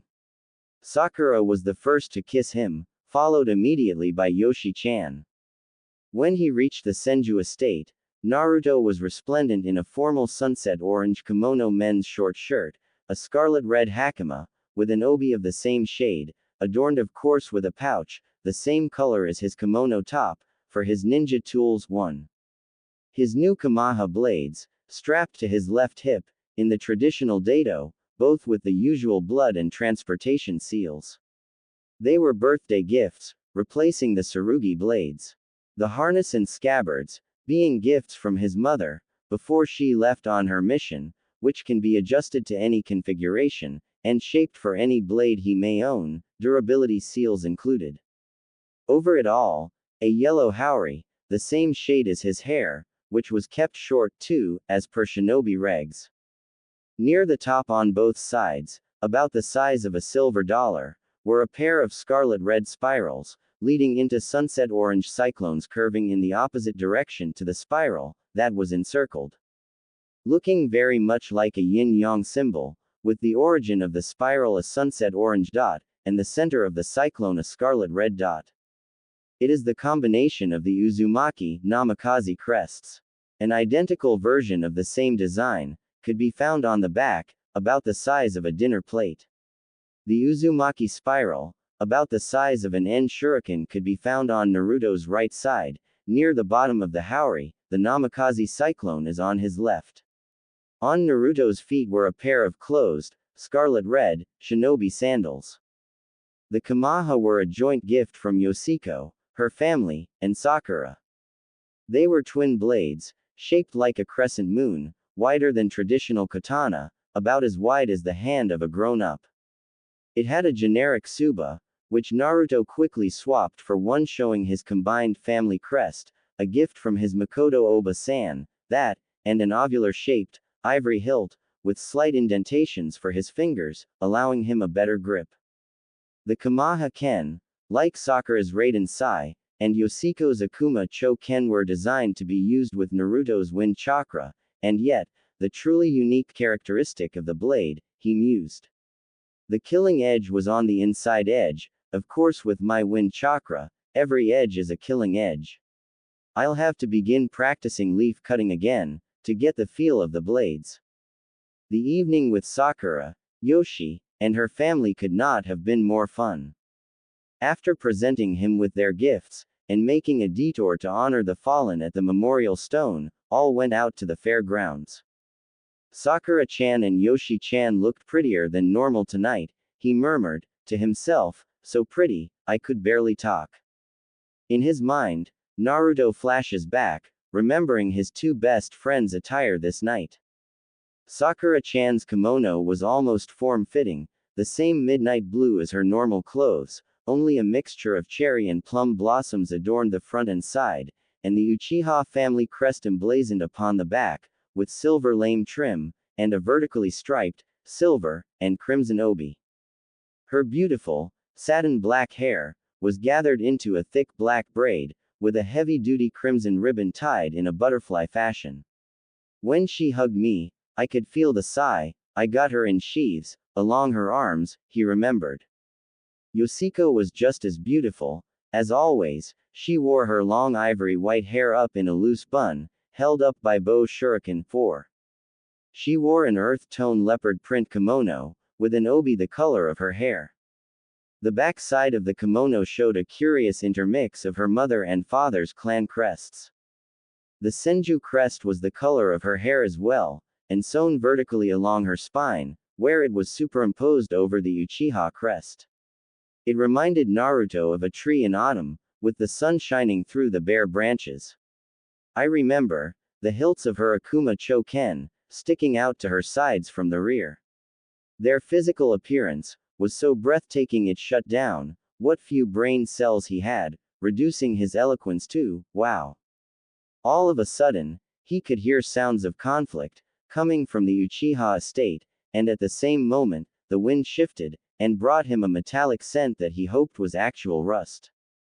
Speeding up into a run, Naruto dashed toward the entrance, but before he got there, leapt on top of the wall. What Naruto saw, he wished until his dying day, that he could forget. Everywhere he looked dead bodies, littered the street, men, women, and children, though thankfully nobody under 6 years of age could be seen, lay as they fell. Quickly, moving through the hand signs, Naruto quietly said, Futenjutsu, K's no Bunshin art of wind technique, avatar of wind, 2 wind clones, whirled into existence. There are a few drawbacks to having such large chakra pools as the Uzumaki. One such drawback common to all Uzumaki, they could not produce the standard Academy clone to save their life. Accordingly, over the years they have developed alternatives for their unique liability. Elemental clones, using a single hand sign, they produce clones based on their elemental affinity. They require a little more chakra, in conjunction with a little elemental chakra, to produce. As an alternative for the standard puff of smoke when they form and dispel, they do so in a way that reflects their element. While not as solid as Kage Bunshin, they are still physical constructs, having the same physical abilities, and able to interact with other physical objects, with all the knowledge of their creator, when dispelled, share whatever information and experiences they gathered, though none of the physical aspects. The creator must still train his or her body to gain the benefits of physical exercise. Naruto sent one clone to get help, he was not deluding himself, anybody who could kill this many people, never mind that they were some of the strongest shinobi in Konoha, would not break a sweat taking out an academy student a year shy of graduation. Motioning for the other to follow, Naruto, using everything he learned from school, and his mother, ghosted silently toward the sounds of fighting. He leapt light and quick from roof to roof, within the estate. Naruto and his clone lit upon a roof, and hearing voices on the other side, lay down. Wiggling, and crawling until they could peer over the apex of the roof, the Narutos looked upon another scene out of a butcher shop. What caught their eyes, and blew their mind, was the identity of the person who seemed to be doing the killing. Itachi, Uchiha Itachi, was standing not 50 yards away in the middle of the street, perpendicular to their position, was the heir to the clan, that had just been slaughtered. Itachi is a prodigy in the shinobi arts, and praised as the best of his generation. He has consistently scored the highest in every subject, quickly learning any skill taught to him, even teaching himself Jonin-level techniques. Graduating from the Ninja Academy, at 7 in 1 year, became a Chunin at the age of 10, and joining Anbu at 11, he was always someone Naruto looked up to, and viewed as a role model. It was difficult for Naruto to reconcile his hero with someone who could commit wholesale slaughter, never mind that it was his own clan. Naruto firmly set that aside, and focused his attention on the figure lying at Itachi's feet. Naruto zeroed in on the person, and saw it was Uchiha Sasuke, Itachi and Sakura's 9-year-old brother. Though they did not get along as well as Sakura and even Itachi, before tonight, Naruto considered Sasuke his friend. As good as his vision was, Naruto could not determine from this distance if Sasuke was still breathing, though unless Itachi was talked to himself crazy, Naruto would assume Sasuke was alive, since Itachi seemed to be talking to him. Naruto had been sent here by Sakura to get Sasuke, and right now, she had more authority over him than even Naruto's own mother. He thought of a plan. He touched his clone, and in a frequency that only foxes, cats and dogs could hear, relayed his strategy to his clone. Naruto knew that standing toe-to-toe with Itachi would only ensure a quick death. Luckily, killing the treacherous bastard was not a part of his plan. Distracting him, and causing him pain, was. Naruto unseals a thin-shelled ceramic sphere from his blade harness, the radius of a 500 Ryo coin, 5, then pulling out 3 shuriken, 4, he threw the shuriken with all the expert skill he has kept hidden from most of his classmates. A little wind chakra added some extra angular momentum. Itachi of course expertly deflects the thrown shuriken with his still bloody ninjutsu, which is enough to take his attention off of his little brother. Naruto quickly Kawarimas himself with Sasuke. Hey, Itachi Tem, try to hold your breath, and throws the ball on the ground, which shatters. Naruto too quickly Kawarimas himself with his creator, just as a tiny explosion from the ceramic ball sends a powdery substance shooting into the air. Naruto too dispels in Itachi's direction, sending a gust of wind through the powdery miasma. The powder covers Itachi, and it begins reacting to his skin, where it instantly begins burning, causing the eldest Uchiha child to scream in agony. What is this? It's burning me up, doing his best to wipe it off, which only succeeds in spreading it and causing the reaction to speed up. Naruto speaks from on top of his roof with Sasuke thrown over his shoulder, in a fireman's carry. That's my Heiyaku Hikori, quick lie powder, the one used by Yuanbu to dispose of Nuke Nin, fitting really. The ceramic ball was a delivery system I've been testing to see how effective they would be in the field. Naruto grinned a humorless grin. I was actually going to get you to test them next week, never thought I would end up testing them against you. You'd best get to water quickly. Once it gets through the skin the reaction speeds up. Naruto's voice becomes thick with anger and scorn. As Itachi shunshins away, Naruto hears a distant splash. Don't worry, traitor. I'll take care of your little brother and sister for you. Naruto begins shouting, having no idea he is scorning the savior of the Konohagakure no Sato, and my Haha-san will look after yours. Not wasting any more time, Naruto begins running for the hospital. He, no longer innocent of the ugliness of this world, still a child in visage, has begun to put away childish things. His only fear, telling his best friend that her older brother has murdered her entire clan. Happy freaking birthday to me, he cursed. 7 a.m. After seeing my son Naruto off to school, I was summoned by the 5th Hokage. 7:30 a.m.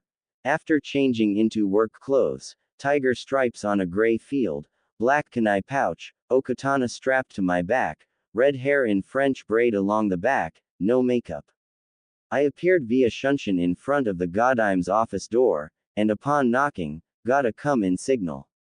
I entered marching to stand in front of her desk, at attention, Jonin Commander, Uzumaki Namikaze Kushina, reporting as ordered. At ease, Jonin Commander, Hokage replied crisply. You have a mission for me, Tsunade-sama, I asked standing at ease, remaining professional. Hokage smiled, and answered, yes, Kushina, but we should wait for the rest of your assigned team, don't you think? Of course, Hokage-sama. As we waited, we dropped our professionalism and began chatting like the friends we are, instead of master and subordinate. 8 a.m. Uchiha Makoto and Hyuga Hitomi arrived and the briefing got underway. They stopped in front of the Hokage's desk, and addressed the Hokage, Jonin Captain Uchiha Makoto, Hyuga Hitomi, reporting as ordered, Hokage-sama. At ease, Kunoichi, the Hokage ordered crisply. She pulled out a scroll held closed by a strip marked with an A symbol. This is a special escort mission, personally requested by the Fire Lord himself. Because of the origin of the request, this mission has been given a higher rating than a normal mission of this type. She looked at us and I noticed her looking sharply at Makoto, who nodded, understanding a deeper meaning than what was being explained. Makoto's face became a mask of calm, only those who knew her as well as Hitomi and I could tell, she was already in mission mode. I put my suspicions aside and listened as our military leader outlined the mission. At the age of 12, the noble houses or clans of Hino Kuni, Fire Nation, were required to send their heirs and heiresses to the capital, and from there separated by gender, shepherded to two different Hino Terra, a valley monastery for boys, and a mountain shrine for girls. Our mission was to escort the noble young ladies from Hano no Maki, Flame, the Fire Nation capital, to Kasai Yamadera, where they will be trained as Miko, shrine maidens. Normally, a mission of this type would be delegated to Chunin as a B-ranked mission, yet Hino Ryoshu, Lord of Fire, specifically requested Jonin to accompany the convoy this time, automatically bumping it up to an A-ranked mission. He even detailed which specific Kunoichi to send on the mission. At first, I could not understand his reasoning. Minato and I were personal friends of the daimyo and his wife Lina, who just happened to be a full-blooded Uzumaki, the same as me. Then I realized the age of his daughter, Shayna, 2 years, 4 months, and 3 days older than my son. Once a year, Naruto and I would go visit her and have an Uzumaki reunion of sorts. She had the temper of an Uzumaki and was equal to Naruto in Kenjutsu and Taijutsu skill, but better than him in Fuinjutsu, Kai manipulation, and my goddaughter. Shayna was like an elder sister to Naruto. I turned my attention back to my Hokage, listening as she continued, you will need to leave by the 9th, to begin your journey on the 10th. Barring unforeseen conditions, you should reach Kasai Yamadera by the 12th, and be back here before noon on the 13th. You may choose any additional personnel that you deem necessary, as long as they are kunoichi, men are not allowed on the journey. Any questions? She asked, not expecting any. The 9th of October, 10 a.m. I spent the last couple of days making it up to Naruto, knowing I would not be there for my son's birthday, made me feel so guilty. He never let it show, understanding some of the realities of ninja life, but I could tell he was unhappy. I would not be there to celebrate his first decade of life. He was really understanding, and it made me proud of the way he handled his disappointment. Naruto saw me off at the gate and told me to give his Onezin, big sister, a hug and a kiss from him. He had this great big smile on his face, as he acted so grown up, it almost made me cry. Speaking of masking her feelings, my Onekin had been acting unusual since we received our mission. The most unusual event happened while we were standing at the gates. Her eldest son Itachi turned up unexpectedly and hugged her tightly, as if it were the last time he would see her for a while. Makoto returned the hug just as fiercely. This was the second time since getting to the Hokage's office that she seemed to be in conflict over something. If anybody else were there, they probably would not have noticed, but Makoto, Hitomi, and I were on the same genin team together. I looked at Tomi-chan and could tell she was as troubled as me, by our sister from another Mister's demeanor. Sharing a look, we shook our heads minutely. We would let Makoto-chan tell us in her own due time. Looking back, I noticed the other three we chose as backup for this mission. They were women from our genin teams, Yugao, Anko, and Hana. Azuki Yugao was on my genin team. I taught her as much of the sword as I could, without violating clan rules, concerning non-clan members. She was taking a leave of absence from Anbu, to care for her sick boyfriend, who despite Lady Tsunade's best efforts could not shake off his lung disease. Mitarashi Anko, originally Orochimaru of the Sennin's apprentice before he betrayed her in the village, leaving her with a curse mark on her shoulder. Kushina with the help of Jiraiya was able to remove it in such a way, that when the piece of his soul that was in the mark finally went back to him, there was a little gift attached. We took away that which makes him a man, Kushina thought with satisfaction. Now, she's Makoto's student, and they could not be more opposite. Where Miko-chan was well-mannered, cultured and refined, Anko was crude, crass, and earthy, and they could not care for each other more. Inuzuka Hana and her companions, the Heimaru brothers, clan heir to the Inuzuka clan, was like the daughter Kushina never had. She was Hitomi's student. When Naruto was little, the Inuzuka helped him learn to use his senses, since the unique characteristic gave the Inuzuka senses comparable to the canine partners. They helped him learn to manage the sensory input and discovered an unexpected gift, of which the Hokage is already aware. Uzumaki, Inuzuka clan secret. 5 p.m. We made good time to the capital, and were shown into the daimyo. The Fire Lord was not what one would expect, the absolute ruler of one of 5 great nations, to be like. He was blonde with long hair and blue eyes, with a jovial carefree look on his face, his eyes as sharp as a hawk's, his mind even sharper. They were eyes that never missed a thing, and remembered everything he witnessed. He was dressed in his robes, covering orange mercenary armor, and sitting upon a raised platform, rested the Hananatsurugi, sword of flame. Behind, and to the right of him, sat 2 females of differing ages. Both had red hair like mine, but the older one had green eyes, which could see right through you. The younger had eyes just like her daddy's, and according to him a mind even sharper than his own, with a better memory. Lena, the woman, appeared to be unarmed, but only a fool would attempt to hurt her. Uzumaki are never unarmed. Shana, the young lady, tall for a 12-year-old, pre-teen, was more obviously armed, with a nodashi as tall as her 5-foot, 2-inch, lean, muscular frame. Kasai no Omo-sama, Fire Lord, we have come at your request, to escort young ladies to become true women of society, I said while I knelt, and prostrated to the floor. Rise Kunoichi of the Leaf, and welcome to my home, the daimyo ordered, then looked over his shoulder, to his wife, is that enough formality, or no Kokura no Hano, flame of my heart? Kasai Uzumaki Lena grinned wide, I think that will do for now, dear. There will be more than enough of it tomorrow, to last us a few days. Lena turned to her fellow Uzumaki, I apologize for pulling you away from Naruto on his 10th, but there is nobody I would trust more than you, Kushina, to see to the safety of my most precious jewel, she said, placing her hand lovingly upon the back of Shana's head, and caressed it.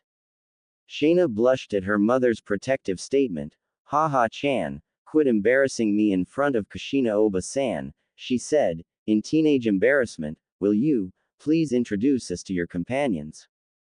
I did as she asked. When I got to Makoto, all 3 of them seemed to give her a look of sympathy and admiration. After that, we ate dinner with the daimyo, his family, and the 12 guardians.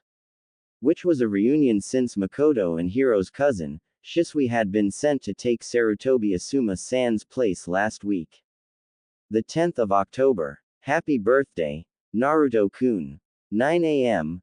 Before getting underway, I addressed my charges, pacing in front of them, and decided to give instructions. Shrine maidens, as of this moment your rank in society is meaningless, I want you to place yourselves in line from shortest to tallest. I waited for sure I know Miko to move into their positions as ordered. I inspected them and continued to give instructions. Shayna was somewhat in the middle of the pack. Once the Miko had deployed to my satisfaction, I continued my instructions, while moving to the short end. Starting from my end, they did as instructed. Every second person take one step forward, and turn toward me. I continued with my instructions until they were deployed in a 2x2 formation. After a simple ceremony, where the parents of the children charged them with growing into strong adults, full of the will of fire, many tearful mothers and prideful fathers waved to their children, and the prospective shrine maidens and temple monks left for their destination. It was a quiet group that marched through the Fire Nation, toward the mountain range in the northeastern part of the Fire Nation. The young ladies would return home on national holidays, but the first journey had to be completed without their parents present. Then, I issued instructions to my ninja. All right, I said in a normal voice, Kunoichi, get to these positions as I assign them to you. Inuzuka-san, you and the triplets take the lead. Any other position would just clog your noses. Deploy the triplets as you see fit, Hana. Hyuga-san, you're in the rear. Be sure to keep any stragglers from falling too far behind. Uchiha-san, Mitarashi-san, you two are on the left flank. Make sure we don't have any strays. Keep a weather eye out for wolves. Azuki-san, you're with me on the right. 1 p.m. It was in the afternoon that Hitomi sent up a shrill whistle, and the triplets sent up a howl, signaling an imminent attack. The Miko looked back wondering what was happening.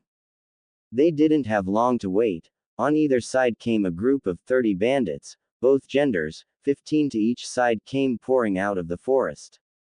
Wasting no time, I made hand signs, and shouted, Futenjutsu, K's no Danto, art of the wind technique, wind decapitation, and whirled, counterclockwise, drawing my blade in the motion, and sent a wave of wind straight through the group of bandits directly in front of me. The attack cut through them like wheat. Ignoring armor, the jutsu went through their bodies, slashing through their hearts. My attack took out 7 bandits at once, leaving 8 for me and Yugao to deal with. It was little more than a sparring session, than an actual fight. We decimated their ranks. I was just cutting down the last of my 5, as Yugao finished off her 3.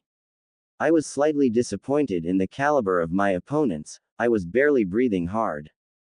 One should not tempt fate, even in the silence of one's own heart, to make up for giving me such low-quality assailants. Destiny decided to give me a worthy opponent. Suddenly paying attention, I felt a large chakra signature coming from the forest ahead of me. Closing my eyes, I sent my awareness into the forest to assess my opponent. I quirked my eyebrows. Much better, at least, high Jonin level, I thought to myself. Out of the forest walked a tall, young woman with a slender frame yet remarkably well endowed. She had long waist-length raven hair, tied back in a high ponytail, peach skin, and light purple eyes. She wore a purple choker around her neck that contained numerous small pins. She was dressed in a small pink kimono. Underneath and along her legs, she wore chainmail and a black strap under her to keep the chainmail in place. Her most eye-catching features were her eyebrows, which resemble lightning bolts, which went well with the forehead protector, with the clouds scratched over, proclaiming her a nuke nin from Kumogakure. She was carrying a Suba-less Nodashi strapped to her back with a makeshift grip of bandages wrapped around the hilt. Red hair, curvy figure, immensely powerful. You must be Uzumaki Kushina, the woman said, neutrally, also known as Akai-shi. It is an honor to face you. Taking on a scolding, motherly tone, it is polite to introduce yourself first, young lady, I said. Not altering her tone at all, the other woman replied, forgive me, my name is Fukui Mika. I must ask you to hand over the heiress to the Fire Nation, please. I grunted. Oh, so she's one of those people who have no passion for anything, keeping their emotions bottled up tight. until they snap one day, and take out a whole village. I am sorry, but I am afraid I cannot do that. You see, she is as precious to me as my own son. I would sooner die, than hand her over. Her face lit up with glee. Finally, some emotion crossed her face, when she smirked, as you wish, Uzumaki-san. She giggled like a schoolgirl getting a gift. I'll be sure to mail your head back to your son when I cut it off after I'm done pissing on it. Bipolar much. Yugao, I shouted while falling into my stance, stay back with the young ladies, and tell the others to stay alert, I ordered. Hi, sensei, she replied. Hoping to keep the fight away from my charges, I shot forward slicing at her midriff. She juked left, my blade sang through the air. She backstepped a few more feet left, and smirked, as she felt her chain mail take the brunt of the force. I went right after her to keep her on the defensive. She was slower than me, those udders must be weighing her down. She was skilled, there was no denying that her slashes were powerful, yet precise. I even had to use 80% of my skill to fight her, giving me the fight I wanted. Finally, we stood panting. I was starting to sweat a little. This was the fight I've dreamed of since I left Kumo, looking for better opponents, other than my student, she said. I quirked my eyes. Really, with Kurabi there, you couldn't find good opponents. Did you really want good opponents, or opponents skilled enough to test you, but not kill you? I shook my head at the arrogance of this kunoichi. Kurabi could give me a good fight, even if I used 100% of my skill and power. Mika gave me a puzzled look. Wait a minute, you've been toying with me, she sounded shocked. I wanted a good fight, I said while nodding at her question, after the warm-up your bandit gang gave me, Mika-san. I was really disappointed, but you have proved to be a better opponent, I said with an evil grin, but I could tell, if I went all out on you, the fight would have ended, I said, with a sulky pout, much too soon for my liking. Fukui-san's eyes were filled with anger, and Ki, I don't need you, showing me any mercy, bitch, she screeched, give me everything you got. Really? I said, in an excited, little girl receiving a pony for her birthday, voice, do you really mean that, I gushed. Mika gave a gruff nod, as you wish, I said, in a relieved voice. She got in her stance, I got into mine, then bolted forward, leaving a crater where I was standing. My blade broke the sound barrier, and she got a wide unbelieving look in her eyes. I don't know why, she asked for me to go all out, and choices have consequences after all, even my 10-year-old son understands that. She tried to bring her blade up fast enough to block, but by the time she could my blade was there. Her chainmail may as well have not been there, links were flying everywhere, I moved behind and hamstrung her. Mika screamed in great pain, then showing mercy on her, I removed her pretty head at her shoulders. My face was solemn, I never liked killing, but as a ninja, it's something we all must accept, or get out of the life. I swung my blade out wide, flinging Mika-san's blood from the blade in an all too familiar maneuver. The same motion brought my blade around and into the sheath on my back. I turned and walked down to my charges. My battle was in full view of them, and Shayna's mouth hung open until she collected herself, and said, Naruto and I have a long way to go before we're anywhere near what I just saw. I grinned, you're both getting there, Shayna-chan, then looked over to the other side. As Makoto came up, I noticed a lot of ash on her side, a sure sign she was using judicious amounts of fire jutsu. Any problems on your side, Makoto-chan? No, you're the only one to get a good opponent, she replied, in a slightly offended tone, didn't even have to deploy the Sharingan. I laughed at her tone, slightly relieved, that she was acting more like her old self, from when we were genin, and would compete to see who did better in battle. Whatever was plaguing her this whole mission, didn't seem to be affecting her as much, right now. Alright, I said let's get to identifying these bandits, maybe there's price on some of them, we can collect it once we turn their heads into the village mission office. The other kunoichi nodded, but only a handful were worth anything, excluding Mika, after a six-way split, somewhere around registered 100,000 each. Mika by herself had a registered 2 million bounty, which when split evenly would net each of us over registered 300,000 per ninja, and I took her blade as a trophy. Yugao sealed the heads of the bandits into one scroll, I sealed Mika's head in another, and her blade into still another scroll. Then dumping some of my son's lye solution onto the bodies, we moved on and set up camp. 9:45 p.m. I was sleeping soundly when I suddenly felt like Naruto needed me. I bolted upright from my sleeping bag. Looking around, I noticed Makoto was missing from her bag as well. Getting up, I left the tent, careful not to wake Hitomi-chan. Outside, the shrine maidens' tents were arrayed in 2 neat rows of 5. These were no shrinking violets. Self-reliance was an important part of the will of fire, and every young lady was required to bring a 2-person tent. I came upon Makoto staring off in the general direction of home. I made enough noise for her to hear me coming. Trying to sneak up on a friend was an insult in the ninja world. I came of her and looked in the same direction, thinking of my son. Though I could not put a finger on it, I could feel him in danger. Suddenly, we heard 2 distinct sets of footsteps coming up behind us. Hitomi came to my side, and Shana came up to Makoto and touched her hand. Makoto looked at her questioningly, but saw the command from the Hai no Ojo, Princess of Fire, in her eyes, and bowing her head, began informing us of the subject of the conversation that took place in the Hokage's office exactly 2 weeks prior to our mission. The subject is not relevant to my mission, and therefore shall not be included in this report. The 11th of October. Today was uneventful. Nothing happened that was worthy of note in this report. The 12th of October. 11 a.m. We arrived at Kasai Yamadera, and were greeted by the director of the temple, Tomiko Abbey. The biggest surprise, however, was on Hitomi-chan. Tomiko had the facial features of a Hyuga, the hair, the skin, the eyes. They just stood staring at each other, both in astonishment, yet while Hitomi's face was curious, the high priestess' face was resentful.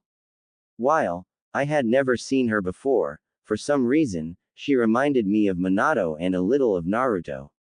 I shook my head. I must still be thinking of the 10th, I must be feeling guilty. It was Naruto's birthday, and Minato's day of death, after all. Coming to her senses, the old woman turned to the newest crop of young ladies and began to welcome them to the temple, telling them what they could expect, and what was expected of them.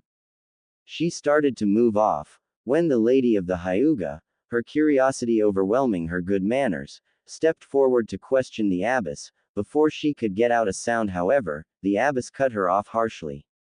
If you wish to know how I came to be here, Hyuga, the abbess almost snarled, give me a few hours to do my duty, and I will tell you how I came to be here. Hitomi nodded mutely. 6 p.m.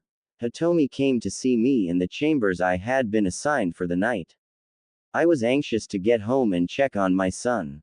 The feeling he needed me, while it had abated somewhat after the night of the 10th, was still there, like a dull ache in my heart.